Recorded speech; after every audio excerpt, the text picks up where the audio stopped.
Hello dear student. तो आज की हमारी वीडियो का टॉपिक है सितंबर द्वितीयक पाक्षिक मूल्यांकन जो है आपका दूसरा। तो उसका आंसर्स हम लेके आ चुके हैं क्लास 11th बायोलॉजी यानी कि जीव विज्ञान के। तो इस वीडियो में हम आपको सभी क्वेश्चंस के आंसर बताएंगे, तो वीडियो को आपको एंड तक देखना है और वीडियो को लाइक करना है। तो देखिए, इससे पहले हमने हिंदी की जो टेस्ट की वीडियो है वो डाल दिया, उसका लिंक आपको डिस्क्रिप्शन में मिल जाएगा। तो इसमें पहले क्वेश्चन है, क्वेश्चन नंबर 1 से लेके 8 तक इसमें एक एक नंबर वाले प्रश्न है। तो पहला प्रश्न है आपका, तिल चिट्टे का वैज्ञानिक नाम। तो देखिए, इसमें आंसर आ जाएगा तिल चिट्टे का वैज्ञानिक नाम ब्लाटोडेया है। उसके बाद प्रश्न नंबर दूसरा है, भौतिकी का अध्ययन करने वाली जीव विज्ञानिक की शाखा को क्या कहते हैं? तो इसको कहते हैं शारीरिकी यानी कि एनाटॉमी। तो इसमें हम आंसर लिख देंगे। तो ये एक नंबर वाला प्रश्न है, तो इतने छोटे छोटे ही आपको आंसर लिखने हैं। उसके बाद प्रश्न नंबर 3 आ जाता है, हीमोग्लोबिन युक्त तरल संयोजी उत्तक को क्या कहते हैं? तो देखिए, इसमें आ जाएगा रुधिर यानी कि रक्त कहते हैं यानी कि ब्लड।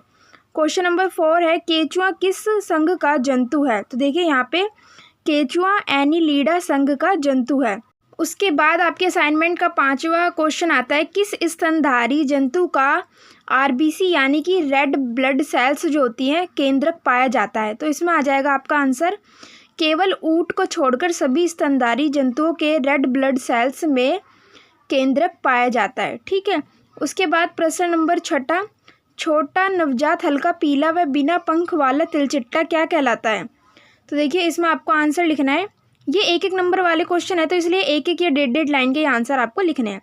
छोटा नवजात हल्का पीला एवं बिना पंख वाला तिलचिट्टा निम्फ यानी कि कीट कहलाता है। तो ये इसका आंसर है। और आपको सभी आंसर्स के लिए वीडियो को एंड तक देखना है और वीडियो को लाइक भी कर दीजिए, हम सभी क्वेश्चंस के आंसर आपको बताएंगे। तो स्टूडेंट्स, हम आपके लिए लेकर आए एक बहुत ही अच्छी स्टडी ऐप। चाहे आपके किसी भी क्वेश्चन में डाउट हो, कोई कॉन्सेप्ट हो, बोर्ड या फिर जी नीट हो, तो सबका सॉल्यूशन मिलेगा आपको फिलो ऐप पे। अपने डाउट्स को क्लियर करें इन 3 इजी स्टेप्स। सबसे पहले तो आप फिलो ऐप को डाउनलोड कर लें प्ले स्टोर से। उसके बाद अपने फ़ोन नंबर से रजिस्टर करें। उसके बाद आपको अपने क्वेश्चंस की फ़ोटो लेनी है या फिर आपको क्वेश्चन टाइप करना है। आपको 60 सेकंड्स में इंडिया के टॉप एक्सपर्ट से लाइव कॉल पर कनेक्ट कर देगी। आपके क्वेश्चन में आप कहना चाहते हैं कि बल्ब की पावर कितनी है? अगर बल्ब जो है वो 220 वोल्टेज पर ऑपरेट हो रहा है, right? Have any question? Just ask फिलो।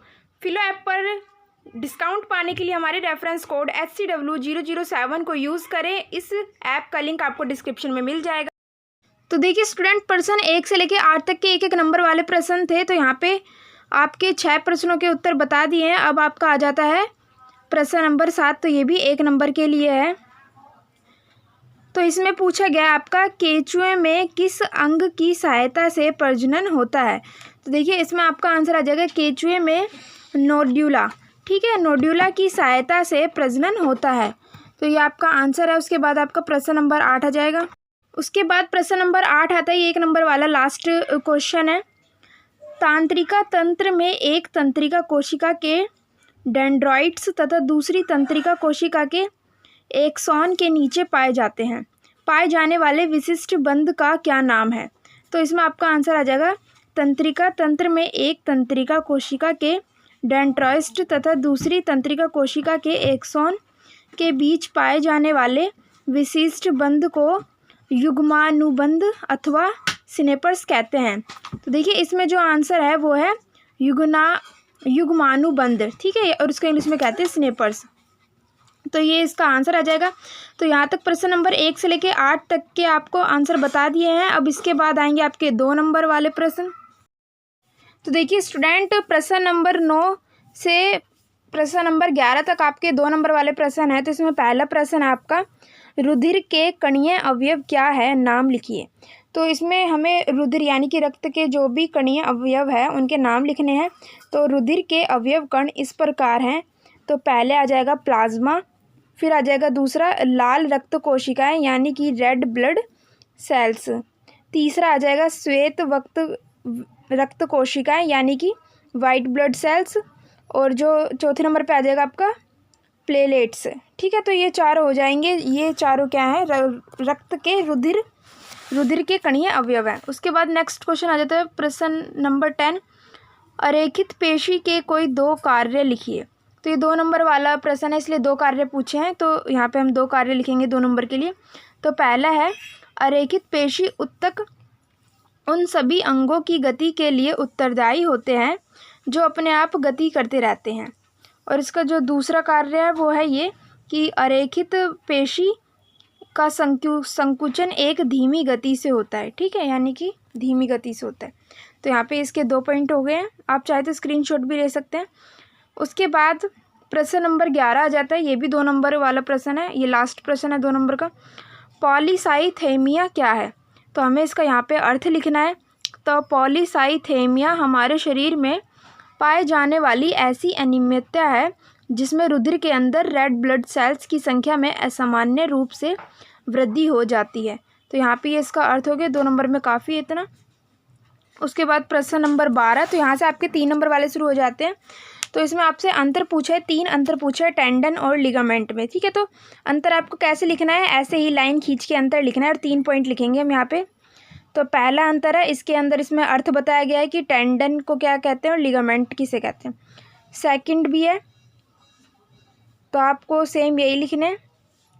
Second अंतर है, ये कंकाल की मांसपेशियों के सिरों पर पाए जाते हैं और जो लिगामेंट होते हैं ये स्नायु बंधन जोड़ों में पाए जाते हैं। टेंडन अयोग्य और कठिन होता है संरचना में और लिगामेंट लोचदार एवं मजबूत होता है। तो ये आपका प्रश्न नंबर 12 का उत्तर है 3 नंबर के लिए। उसके बाद क्वेश्चन नंबर 13, तो ये भी 3 नंबर के लिए। इसमें आपको तंत्रिकी तंत्र का जो चित्र बनाना था, नामांकित चित्र। तो देखिए यहाँ पे इसका चित्र बनाना है। ऊपर की तरफ केंद्रक लिखा हुआ है, फिर आती है धुमिका, फिर तंत्रिका कक्ष, कोशिका काय। तो ये आपको एज इट इज़ बनाना है पेंसिल से।